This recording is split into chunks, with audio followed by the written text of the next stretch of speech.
안녕하세요. 반갑습니다. 말씀을 사모하는 여러분, 말씀의 힘이 우리의 가슴을 뛰게 하고 가슴이 뛰는 것이 손과 발로 움직이게 하는 줄로 믿습니다. 오늘도 말씀을 품고 살아가는 저와 여러분이 되기를 바랍니다. 오늘은 디도서라고 하는 사도 바울이 디도라고 하는 사람에게 보낸 편지를 함께 나누기를 원합니다. 사도 바울은 디도를 참 아들이라고 부르고 있습니다.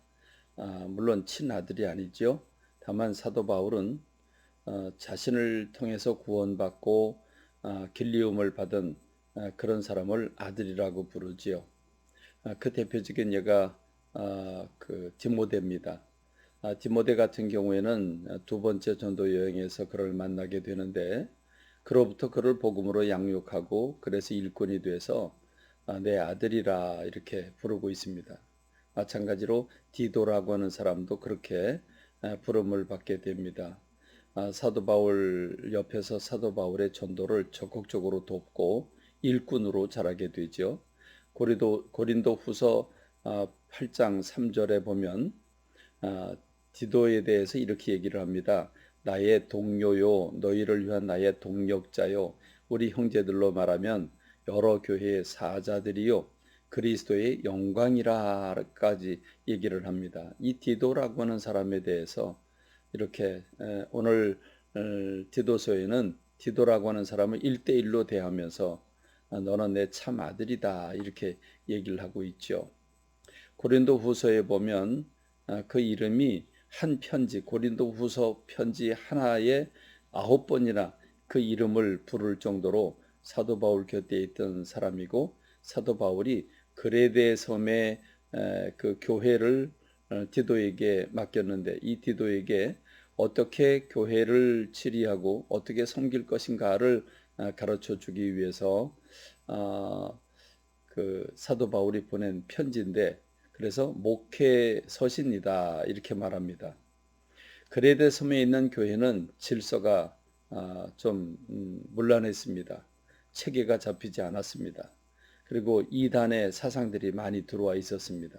그래서 이것을 바로잡기 위해서 디도를 이 그레데 교회에게 보내면서 이런 일들을 바로잡기 위해서 일꾼을 세워야 된다. 장로를 세워라, 감독을 세워라. 이제 이런 권고를 주고 있습니다. 그러면 장로, 감독을 어떤 사람으로 세워야 할 것인가?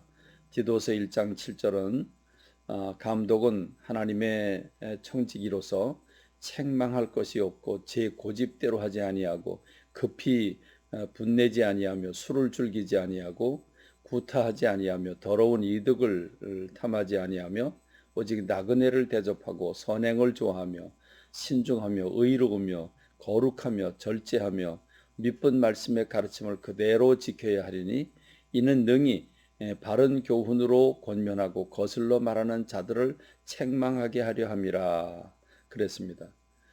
여러분, 이 감독이 되고 장로님이 되는데 이렇게 조건이 까다롭다면 어떤 사람이 될 수 있을까? 단 한 사람도 될 수 없을 것 같기도 합니다.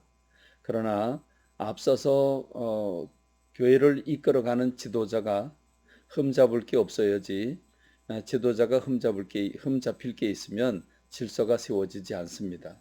그러므로 교회 질서를 세우기 위해서 앞에 서 있는 지도자가 먼저 깨끗하고 흠이 없어야 된다는 것을 가르쳐주고 있습니다.